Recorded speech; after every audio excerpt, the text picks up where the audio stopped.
ಕರ್ನಾಟಕದ ದಕ್ಷಿಣ ಕನ್ನಡ ಜಿಲ್ಲೆಯ ನಾರಾವಿಯಲ್ಲಿರುವ ಶ್ರೀ ಸೂರ್ಯನಾರಾಯಣ ದೇವಸ್ಥಾನದ ಹಿನ್ನೆಲೆ. ಕರ್ನಾಟಕದ ಸೂರ್ಯದೇವರಿಗೆ ಅರ್ಪಿತವಾದ ಕೆಲವು ದೇವಾಲಯಗಳಿವೆ.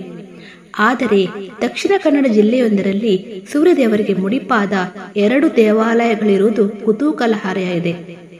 ಒಂದು ನಾರಾವಿಯಲ್ಲಿ ಕಾರ್ಕಳದಿಂದ 24 ಕಿಲೋಮೀಟರ್ ದೂರದಲ್ಲಿ ಕಾರ್ಕಳ ಧರ್ಮಸ್ಥಳ ರಸ್ತೆಯಲ್ಲಿ ಮತ್ತು ಇನ್ನೊಂದು ಮಂಗಳೂರಿನ ಮರಡಿಯಲ್ಲಿದೆ.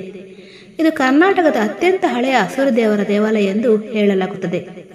ಭಕ್ತರು ಸೂರ್ಯದೇವರಿಗೆ ಹೂಪೂಜೆ, ಕಾರ್ತಿಕ ಪೂಜೆ, ಸಿಯಾಳಾಭಿಷೇಕ, ರಂಗಪೂಜೆ, ಕ್ಷೀರಾಭಿಷೇಕ ಮುಂತಾದ ವಿವಿಧ ರೀತಿಯ ಸೇವೆಗಳನ್ನು ಅರ್ಪಿಸುತ್ತಾರೆ. ಹಾಗೆಯೇ ಮಕ್ಕಳು ಆಗದೇ ಇರುವವರು ಇಲ್ಲಿ ಹರಕೆ ಕಟ್ಟಿದ್ರೆ ಮಕ್ಕಳಾಗುತ್ತದೆ ಎಂದು ನಂಬಿಕೆ ಇದೆ. ತಲೆನೋವು, ದೃಷ್ಟಿದೋಷ ಇರುವವರು ಸಹ ಈ ದೇವಾಲಯಕ್ಕೆ ಬಂದು ಪೂಜೆ ಸಲ್ಲಿಸಿ ಪರಿಹಾರವನ್ನು ಕಾಣಬಹುದಾಗಿದೆ. Thank you. ನಮ್ಮ ಚಾನಲ್ ಸಬ್ಸ್ಕ್ರೈಬ್ ಮಾಡಿಲ್ಲದವರು ಸಬ್ಸ್ಕ್ರೈಬ್ ಮಾಡಿ.